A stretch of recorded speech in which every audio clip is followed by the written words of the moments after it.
मैया जों नुबाय जे भारतनि बिसायख'थि आयोग बे बिसायख'थि आयोगा फाइनाल डिलिमिटेशन बेनि जि डाटा बेखौ बिथांमोना फोसावदों आरो आसामनि जि समस्ति दाफामनाय जि हाबाफारि बे हाबाफारिनि गेजेरजों बिथांमोना मैया बेखौ फोसावनाय जों नुदों आरो बेखौ जोङो गोथौ आरो गुवारै गासै जिखिनि बिथांमोननि तथ्य दङ बेखौ स्टाडि खालामनायनि उनाव नुबाय जे बिथांमोननि जि ड्राफ्ट 20 जुनाव जि ओंखारदोंमोन बे ड्राफ्ट आरो फाइनाल जि डिलिमिटेशन बे मोननैजों 99.9% बेयाव माने गोरोबलायो मात्र बिथांमोना 19टा विधानसभा समष्टिनि मुंखौ सोलायदों आरो मोनसे लकसभा समष्टि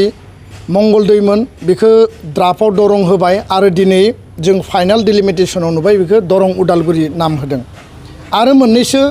विधानसभा समष्टिनि एसे एनै सिमा बेखौ सोलाय सोल' खालामनायनि बादै आसाम आरो बड'लेण्डनि बिटिआरनि रायजो राजाफोरनि जि हप्स एन्ड एसपिरेशन दंमोन पलिटिकल राइट्स आरो डेम'क्रेटिक राइट्सनि जि बाथ्रा दंमोन बेखौ टटेलि बिथांमोना जोगारनानै बिथांमोना जोंखौ गिनिपिग साजायदों हियारिंनि नामाव आरो लोगोसेनो बिथांमोना जोंखौ माने असनमान खालामदों आरो दिनै हियारिंआव जि बाथ्राफोरखौ बर'नि 13टा आफादफोरा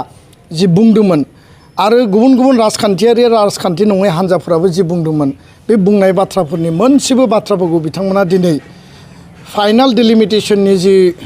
तथ्य दङ बेयाव जों जि नुबाय बेयाव कुनु मोनसे बेबस्थाखौनो बिथांमोना लाखियाखै बेखायनो मैया फोसावजानाय बिसायख'थि आयगनि जि डिलिमिटेशन जि फाइनाल बेखौ जों स्ट्रंलि रिएक्शन होदों गोख्रों रावजों जों सोंखारियो आरो बेखौ जोङो मथे सन्तुष्ट नङा बेखौ जोङो माने लानानै जोङो माने गोसोआव दुखु मोननाय आरो जोंनि फारसे जि बिसायख'थि आयगनि माने नासयनाय बेखौ जोङो मोनदांदों दा बेखायनो दुलाराय बर' फरायसा आफादा गासै बर'नि माहारियारि आफादफोरखौ लानानै जोङो बिनि सायाव गोथौयै गुवारै सावरायफिनगोन बाथ्राया जाहैबाय जे आसामनि जि समष्टि दाफामनाय दुलाराय बर' फरायसा आफाद बर'नि माहारियारि आफादफोर गासै ज' लोगो नांनानै जों बिथांमोननो मेम'रेन्डाम होदों ड्राफ्ट ओंखारनायनि उनाव जों बेखौ स्टाडि खालामदों आरो जोङो बिथांमोननो मेम'रेन्डाम साबमिट खालामनानै जेब्ला हियारिंआव फैदोंमोन माने 19, 20, 21 आरो बे 19 तारिखआव जुलाइआव बिथांमोनखौ लोगो हमनानै जोंनि दाबिखौ होदों गिबि दाबिया जाबाय जे 2003 सनाव बिटिसि सुक्ति जि 10 फेब्रुवारियाव जादों बिनि 4.7आव क्लियारलि मेनसन दङ जे जेलानो एसेम्बलि आरो पार्लियामेन्टखौ दाफामनाय जागोन बे डिलिमिटेशननि टाइमाव संबिधानिक प्रभिजन कन्स्टिटिउसनेल प्रभिजननि आधाराव बेयाव डिलिमिटेशना जागोन आरो बेखौ बिथा खालामनानै 2007 सननि जि डिलिमिटेशन कमिशन माने 1/2002 नि आधाराव 2007 सननि जि ड्राफ्ट बे ड्राफ्टआव क'क्राझार आरो उदालगुरि बेयाव स्पष्टयै लिरनाय दङ दा बेबायदियैनो दुलाराय बर' फरायसा आफादा जों जि दाबि लाखिदों जे क'क्राझारा एसटि जानांगौ उदालगुरिया अपेन जागोन बियो नाथाय जोंनो आलादायै बिटिसिनि सिङाव मोननै लकसभा समष्टि जोंनो नांगौ आरो बे लकसभा समष्टिखौ जों बुंदों जे 15टा विधानसभा समष्टिनि जिहेतु 9टा विधानसभा समष्टिखौ क'क्राझार एसटिआव हरबाय 6टा विधानसभा समष्टि तामुलपुर आरो उदालगुरि जिल्लानि जि मोनद' विधानसभा समष्टिखौ लोगो खालामनानै बा जथायनानै दिफुखौ जेरैबायदि खालामदों करिमगन्जखौ जेरैबायदि खालामदों बेयाव दानो हायो आरो प्रयोजन जायोबा बाक्साखौ जोङो बेयाव लाबोदेरनानैबो बयबो बुंदों नाथाय दिनै बेखौ खालायाबासिनो मंगलदै जि लकसभा दङमोन बेखौ ड्राफ्टआव सोलायनानै होबाय दरं नाम किन्तु उदालगुरि तामुलपुर कामरुप आरो दरं मोनब्रै जिल्लाखौ दाजाबनानै 6 सिडुल नन 6 सिडुल बेयाव कन्स्टिटिउसनेल प्रभिजनखौनो माने कमप्लिटलि ब्रेक खालामनानै बिथांमोना बेखौ जथायनानै दादों आरो दिनै दरं नामखौ सोलायनानै रायजो राजानि दाबि दावा बयनिबो आन्दलन जोंनि दाबि बेफोरखौ नोजोर बोनानै बिसोर जास्ट सन्तुष्ट खालामनो थाखायल' उदालगुरिखौ दाजाबनानै होदों किन्तु बे नाम सोलायनानै जोंनि संबिधाना जोंनि पलिटिकल राइट्स आरो जोंनि 6 सिडुलनि जिखिनि प्रभिजन जोंनि जि फान्डामेन्टेल राइट्स बियो मालाबाबो प्रटेक्ट जाया आरो बेयाव जोंखौ माने नारसिननाय नासयनाय आरो थगायनाय जादों होननानै आं स्पष्टयै बुङो दा बेखायनो जोंनि जि दाबि दङमोन जे उदालगुरि समस्ति बिटिआरनि सिङाव बेखौ दानांगौ बेखौ बिथांमोना मानियाखै आरो बिथांमोना फालियाखै गुबुन मोनसे बाथ्राया जाहैबाय जे 15टा विधानसभा समस्तिनि 10टा विधानसभा समस्तिखौ 6 शिड्युलनि प्रभिजन बायदियै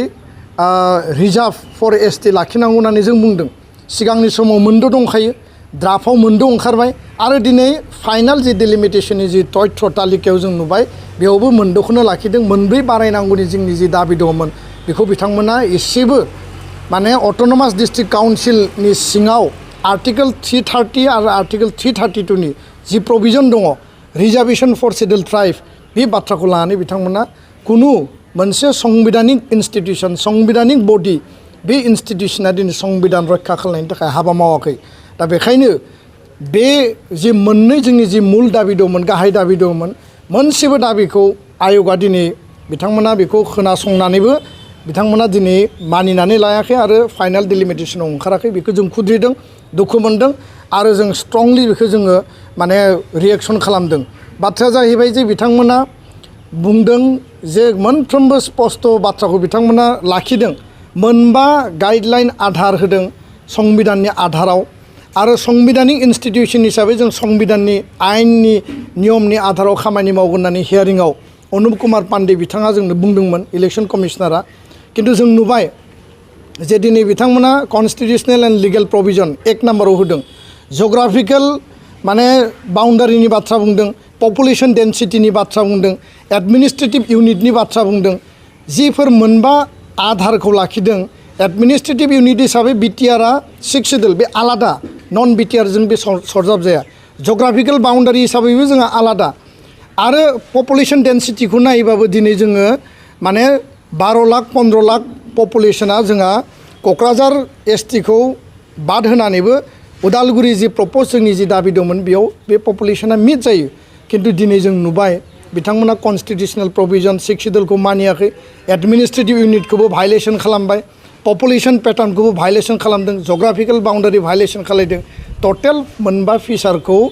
नामावल' होनानै बिथांमोना कार्यकरि खालायाबासिनो जोंखौ भायलेसन खालामदों बेखायनो दुलाराय बर' फरायसा आफादा बे जि फाइनाल डिलिमिटेशन बेखौ जोङो गोजोननाय गैया आरो बिनि सायाव जोङो गोथौयै गुवारै जोंनि गासै माहारियारि आफाद राजखान्थियारि गौथुम बिटिआरआव जिफोर दङ बिथांमोनजों जों सावरायफिनगोन बिथांमोननि मतामत लागोन कन्स्टिटिउसनेल जायफोर एक्सपार्ट दङ बिथांमोननिफ्राय लिगेल एक्सपार्ट दङ बिथांनिफ्राय जों मतामत लागोन आरो आयेन आरो संबिधाननि आधाराव मा हाबाफारि लानांगौ बे बाथ्राखौ जोङो बिनि सायाव सिद्धान्त लागोन आरो लोगोसेनो फिसा फिसा बेबायदि जिखिनि जोंनि जि मोनथाय जोंनि जि अधिकार जोंनि जि संबिधानिक मौलिक अधिकारनि जि रैखाथिनि थाखाय जिखिनि बाथ्राफोर दङ बे बाथ्राफोरखौ जेला जोंखौ बन्सना खालामो जोंखौ जेला थगायो जोंखौ जेला खोमसियाव लाखिनानै हाबा मावो बिनि बेबायदि जाथाय आरो हाबाफारिनिफ्रायनो गिदिर सोमावसारनाय गिदिर रिएक्सन आरो गिदिर आन्दलनफ्रा जायो आरो बेखौ आङो स्पष्टयै बुंगोन लोगोसेयैनो फैबाय थानाय 2024नि जि बिसायख'थि दङ तामुलपुर आरो उदालगुरि मोनद' समस्तिनि सिङाव थानाय बर'जों गुबुन गुबुन हारिनि जि मोनसे एसपिरेसन दंमोन 6 शिड्युलनि थागिबिफोरनि जि एसपिरेसन दंमोन बेखौ टटेलि भायलेसन खालामनायनि थाखाय जायफोरा दिनै बेयाव मोनसे सिमां नुदों बिथांमोना बिनि सायाव माने गोहोम गोलैगोन आरो जोंनि रिएक्सनखौ बिथांमोना थारैनो मोनगोन आं बे बाथ्राखौ दिनै स्पष्टयै बुङो दा बेखायनो फाइनाल डिलिमिटेशन दङ बेखौ लानानै जों आरोबाव सावरायबावगोन आरो मा बेबस्था लानो हायो जों रायजो राजानि दल संगठननि मतामत लानानै हाबा मावलांनो थाखाय जोङो जेब्लायबो जों रेडि गोजोन्थों गोसो गुदुं सोलोंसाफोरनि थाखाय गोजोनथाव खौरां गुरुदेव Kalicharan institute of training and मेनेजमेन्टआव 2023-2024 बोसोरनि थाखाय सोलोंसाफोरनि मुं थिसननाया सोलिगासिनो क'क्राझार सोहोरनि सोनाब फारसे गौरां दैसा सेर डाइट कलेजनि साखाथि क'क्राझार बागिसायाव थानाय गुरुदेव Kalicharan institute of training and मेनेजमेन्टआव इलेक्ट्रिशियान आरो कम्पिउटार अपारेटर आरो प्रग्रामिं एसिस्टेन्ट कर्सनि थाखाय मुं थिसननाया दासान्दि सोलिगासिनो दं इलेक्ट्रिशियान कर्सनि थाखाय मोन 20 आरो COPA कर्सनि थाखाय मोन 48ल' मासि दं बेनिखायनो गोसो गुदुं सोलोंसाफोरा थाबैनो मुं थिसननो हागोन बांसिनै मिथिनो थाखाय नैबे मबाइल नाम्बारनि गेजेरजों फोनांजाब खालामनो हागोन मबाइल नाम्बार 98647 70127